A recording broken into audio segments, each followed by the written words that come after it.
Thanks, Angie. Hi, everyone. So excited to be here. Thank you so much for putting on this conference, Angie. So, fun fact, Angie, I feel like we go way back because like 10 years ago when I got my start in data and in tech at GitHub, Angie was doing the Girl Geek dinners in the Bay Area. And so it's so nice to reconnect and kind of come full circle and do this Elevate conference. So, what I'm going to be talking about today is rewriting the rules of career comebacks. Um, my name is Alyson. And first, I want to start off with this myth. Women who take a career break lose their skills, their ambition, and their career prospects. And it's nearly impossible to re enter the workforce at the same level. Who here has heard this before, this myth? And who here believes this myth? Right? I believed this myth. I believed that if I took time off from my career, it would be detrimental. I would never be able to get back into tech ever again. And so it created a lot of fear for me. So that's what I'm going to talk about today, my journey from having a career in corporate America for 10 years, taking a break and then coming back. Now I work with women to help them transition into roles in tech. I'm going to talk a little bit about how to finance your career break, if that's something you're interested in, and strategies for re-entering the workforce. And last, we'll talk about entrepreneurial pathways, because in my opinion, it's not binary. Either you take a break or you work for a company full time. There is this gray area where you can see what you can do on your own and work for yourself. So again, I'm Alyson. This is my little family, my little munchkins. I spent 10 years living in San Francisco. And then when I was ready to take my career break, we moved to my hometown of Provo, Utah to be close to family. And my journey started as an accountant, actually. So I started as a bookkeeper for the formerly small startup, GitHub, when there were just 30 employees in San Francisco. And I became a full-time accountant for them when they were 130 employees, and I was the 13th woman hired. So a little mental math, there was 10% women at the time I was hired out of 130 employees. And most of those women were on the administrative side. They were the office managers and the HR and the accountants like me, and the rest of the 90% were male engineers. But as an accountant, I was doing payroll for GitHub, and I noticed how much money all of these engineers were making. And that just kind of was a little aha moment for me, being like, oh, okay, I can make a lot more money learning and being an engineer. So I taught myself how to code, partially using GitHub. Being in the Bay Area, I went to a lot of meetups, and eventually got a job as the first data analyst and data scientist on GitHub's data engineering team. That was in 2015. And I had two of my babies back to back, and I got really burnt out. In total, I was at GitHub for 9 years. And I decided to leave in 2021. I decided it was time for me to take a career break. And when I left, fun fact, there were 2,000 employees at GitHub, and I was the most tenured woman in the company. So I like to say I'm literally a woman who has seen it all. So I took my break, and I was planning on taking quote unquote sabbatical for a year, just rest, recover, and then get back to work. But 1 year turned into 3 years because I didn't realize how burnt out I was. If any of you all are like me, you're like a type A oldest daughter where you just go hard and you tend to work so hard that you burn yourself out. It's a story that I've heard from other women and moms. And so I took the last 3 years to really sleep a lot, find hobbies. I didn't have hobbies when I was working. I have hobbies now, and spend more time with my family.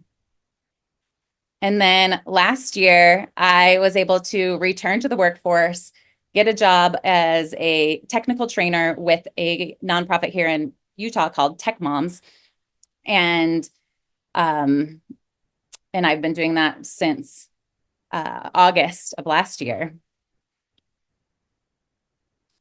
And what's so exciting, what's such a good fit for me about this role at Tech Moms is I get to help women transition into tech, just like I was a bookkeeper and transitioned into a technical role. A lot of these women have taken extended career breaks.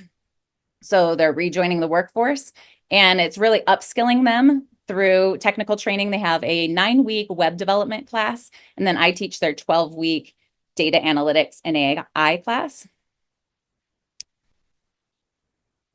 And one case study is one of the students, Megan. She has a math undergraduate degree, but was a stay-at-home mom for 21 years. She did some work after she graduated. She worked at AOL back in the day, and so had some work experience and had used SQL way back when. Then she had 7 kids, and in 2021, she went through a divorce and had to rejoin the workforce after that long of a career break and that many kids. And so she took a career exploration class with Tech Moms. After she graduated from that class, she went on to continue her education at a local college and got a certificate in data analytics. And after that, she landed an analytics engineering job and now makes 6 figures. And Tech Moms has 500 women that have graduated from their classes. And there are countless stories like this of women that have taken breaks and returned to the workforce and gotten great paying jobs in tech. So my question for you is, have you all considered taking a career break? And I'm going to pause and see if I can check the chat.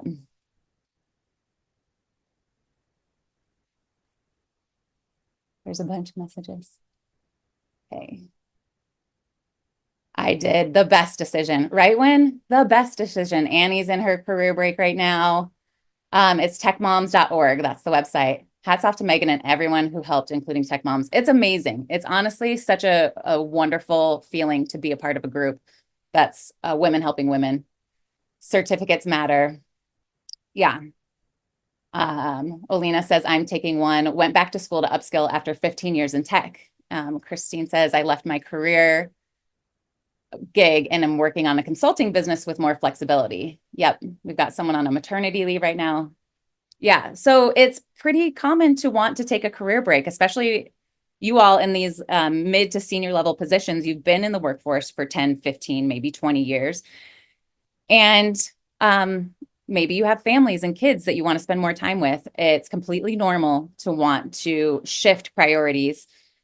One of the best pieces of advice that I was given, and it was on an online forum somewhere when trying to figure out if I should take a career break or not, is, or if I should try to get a promotion or not, was someone said, there's a time to push and there's a time to coast. And I know as women, we never want to say we're ever coasting in our jobs. And I don't think I would ever say that I was coasting in my job, but there was a time where I just could stop trying so hard. And so that's what led me to take a career break. And so what I want to share next is on the financial side. So again, maybe you can share in the chat, what are some of the fears you have around taking a career break? For me, it was the finances. I was the breadwinner in our household. We were a 2-income household. My husband worked, I worked, but I was making more money than him. So I was terrified to stop working and lose that 6-figure income. And so here's some strategies for what I did to finance my career break. One, we had a emergency fund, which we didn't use for emergencies. We used for my career break. So it was about 6 to 8 months of expenses. And in order to know what our expenses were, I had to get really serious about where our money was going. And so my advice is to look at your money every day. I use a platform called Tiller HQ. It sends me an email every morning of the debits from my debit card and the charges on my credit card and the balances of each. So I can see every day, oh, there was a subscription that didn't get canceled. That needs to get taken care of. So I'm very diligent about looking at my money every day. I didn't used to be like that because when we were a 2-income household, it didn't matter as much if there was like an extra, $30 subscription here and there. But now I'm more diligent about knowing where my money's going. We also simplified our life. So reduced our expenses, again, reducing subscriptions. Pro tip, canceled Amazon Prime. Very proud of that. I actually did a data analysis where I pulled down all of the data from our Amazon spending for the last 10 years, which you can get online on Amazon. And I showed the graph of our increase in spending over time. I had a presentation that I shared to my husband, and we agreed mutually that it was time for us to cancel Amazon Prime. Another thing I did to finance my career break or make it easier to take a career break was I took FMLA leave and disability. So what is FMLA leave? FMLA entitles eligible employees of covered employers to take unpaid but job protected leave for family or medical reasons with the continuation of group health insurance coverage. So for me, I was too scared, frankly, to leave my job at first, but I had a kid that was diagnosed with a lifelong issue. I was suffering from depression and anxiety. And so I was able to go to HR, go to my doctor, get a doctor's note, and take FMLA leave. And I took a 12-week unpaid leave. I came back to GitHub and I worked another year. And then after that year, then I decided that I was ready for my career break and just to be done. So that's one way to kind of ease into it, to keep your insurance if you're the person in your family that holds the insurance. Another way that I financed my career break is we borrow against our portfolio. So in our brokerage account, we have a certain amount of money, and there's an option to use this financial product called a margin loan where you can borrow against the money that's in your portfolio. And it's something that Mr. Money Mustache talks about a lot. He's very kind of popular in this kind of community that I'll talk about in a second. And then also I'm linking here this podcast of a woman that took a year-long sabbatical to travel and used this option of using margin loans to leverage debt to be able to finance a sabbatical for her, because again, she was burnt out and she really needed it. Another thing that we can do to finance our career breaks is understanding FIRE. So FIRE means financial independence, retire early. And this is a movement. This is kind of like a community of people that believe that we shouldn't need to work our entire lives. There's this idea that we can create our life to be work optional by reducing our expenses, living minimally and taking mini retirements really throughout our career. And that's what I feel like I'm doing now. I put in my time for 10 to 12 years. I took a mini retirement and I have so much energy returning to the workforce now that I'm giving talks, that I am writing blog posts. I am on podcasts. I'm doing all of these things because I was able to rest and recover and return to the workforce, being my best self.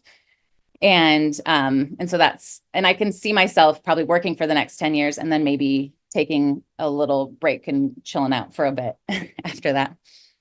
So that's how I financed my career break and some options. So you've taken a career break and maybe you want to get back into work. How do you do that? How do you reframe your career gap? My advice is to document your growth. And I would say before you leave work, make sure you have all of your peer reviews, 360 reviews, manager reviews saved in a place where you'll remember. That's something I didn't do. I have a couple here and there, but in the past 3 years, I forgot all the projects that I did over my 10-year career. And there's a lot of cool things that I'm sure that I could position in a certain way, but I just have what I remember. So I would document all of your reviews and all of the things that you've done in your career before you take a career break. And then when you're in your career break, keeping track of volunteer work. Are you volunteering for the PTA? Are you working on personal projects? Are you doing a certificate? And then craft your narrative. Again, one of the other tech moms that came and spoke at our class, she took 10 years off of work. And in those 10 years, she had a small jewelry business. And the jewelry business wasn't necessarily profitable, but no one needs to know that. She was able to use that on her resume, on her LinkedIn, and show instead of a career gap, she was a business owner for 10 years. Or you're taking a career break and you're working on your personal website. You're a web developer. Or you're a mom and you're managing a household. You're a project manager. You can craft your own narrative. And when you come back, framing your career gap on LinkedIn, you can add projects, blog posts, and just be active on LinkedIn. In the 3 years that I took off, I barely checked LinkedIn because I didn't have any interest in it. But now that I'm returning to the workforce, I'm on LinkedIn every day. I'm posting, I'm sharing this talk, I'm sharing resources, and I'm building my personal brand back up after my career break. Again, some strategies for workforce reentry, like we talked about with Megan, refreshing your skills, going and getting a certificate. Data is always a good one to be comfortable with. AI, again, based on the last conversation, refreshing your skills or upskilling in AI and knowing what's out there. Rebuilding your connections. Maybe you weren't networking in the time that you had a career gap. Go back to these networking events, these meetups, these developer meetups, and just put yourself out there. There are some things called returnships that specifically help usually women return to the workforce after a break. So that's something to look into in your state. Utah actually has a great program for women that took a career break and want to return to work. So it's like a state-funded initiative, these returnships here. And then practice your story. For me, as I'm talking to people, I actually really don't tell them that I took a career break. I just go back to my experience working at GitHub and say, I did this and this and this, and this was my story of my growth. The career break is somewhat irrelevant in talking to folks as I'm reentering the workforce now. And really, the number one pro tip is network, network, network. According to LinkedIn, 70% of professionals get hired at companies where they already have a connection.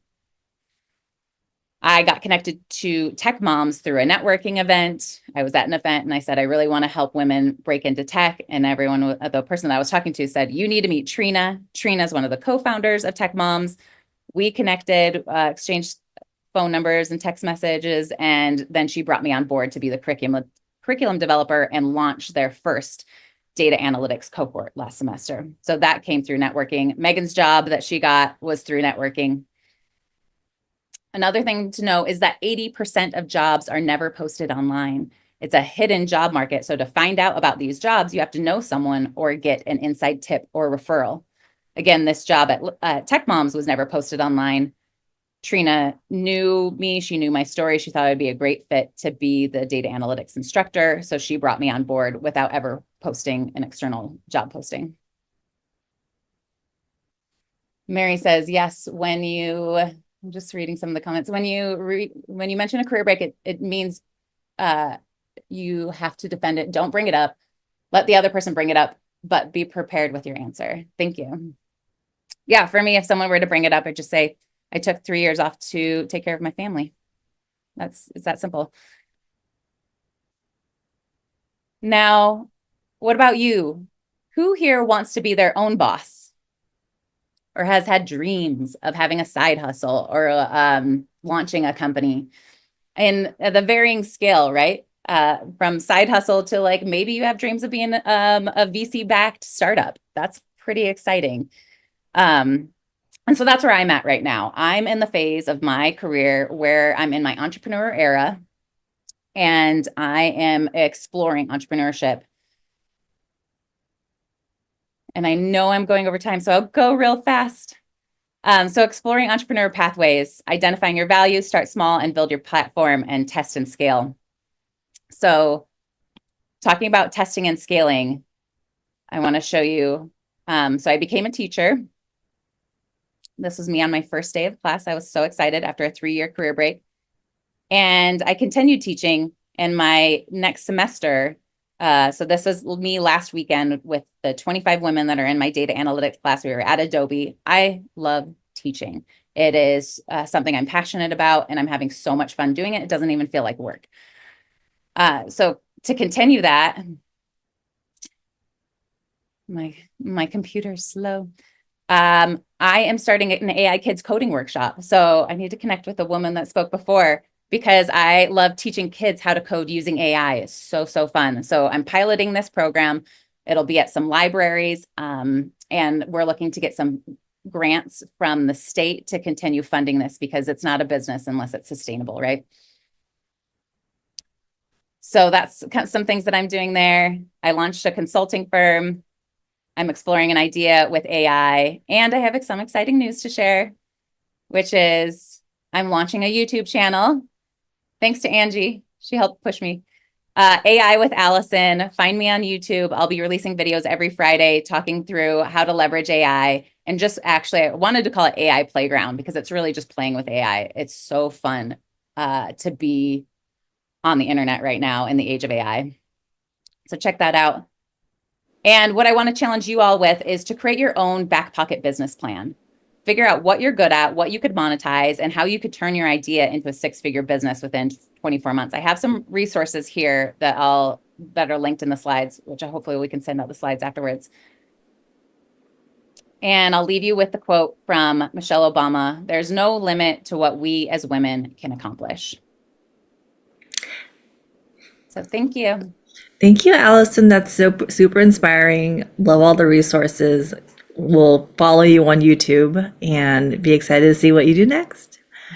Thank you.